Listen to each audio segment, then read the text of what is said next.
Hi, second graders. Thank you so much for joining me today for Read Aloud. Again, we are reading another pumpkin book.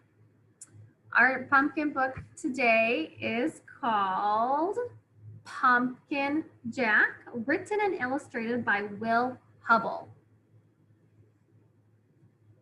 All right, let's get started with our Pumpkin Jack. Here's our title page, Pumpkin Jack. When Tim carved his first pumpkin, it was fierce and funny and just perfect.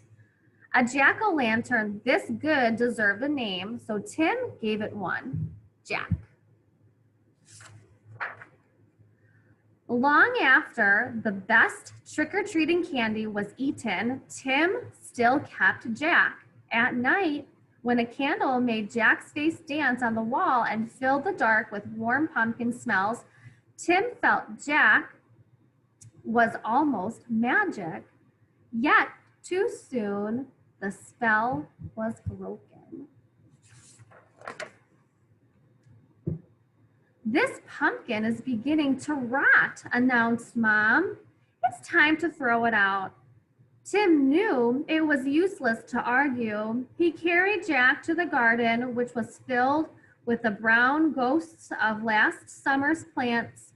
A dead garden is better than a trash can, thought Tim. Still, it made him sad to leave Jack outside all alone.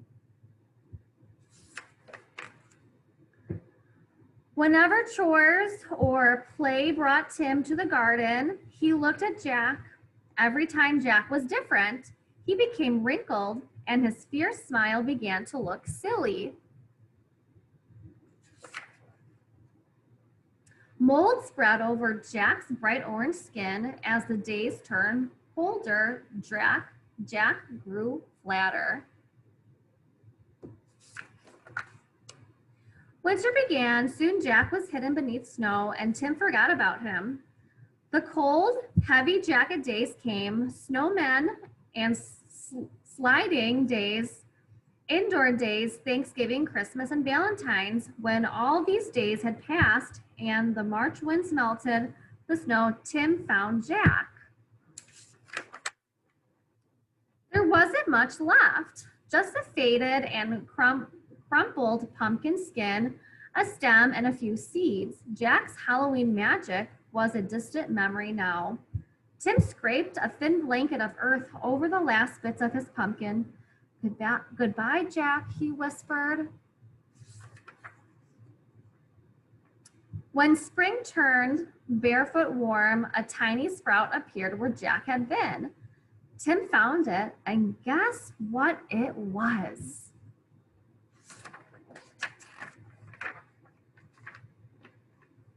In the days that followed, Tim weeded and watered and watched the sprout. Slowly and stealthy, the plant changed and grew. It branched and spread a web of vines over the ground, but no pumpkin appeared. The days turned hot. Flowers opened on the plant each morning, yellow stars that twisted shut forever in the afternoon. Still, there was no pumpkin. Finally, Tim found a little green ball growing behind a crumpled blossom. A pumpkin! Tim let out a whoop and ran to show his mom. By August, the plant had spilled onto the lawn. Tim's favorite game became pumpkin hunting. He carefully waded among the leaves, searching for green pumpkins like hidden treasures. School began again and the days cooled. Tim had less time to visit the garden. When he did, the pumpkin plant seemed tired. There were few new leaves and the old ones tattered. Ones no longer hid the fat green pumpkins. Then one October morning, Tim woke to see frost coating the garden. The frozen plant seemed changed to a pale blue glass. After school, Tim discovered what the frost had done.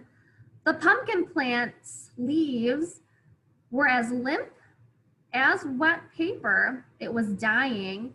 Tim searched among the withered leaves for the unripe pumpkins. He picked them and put them on the front porch, hoping for one more to change.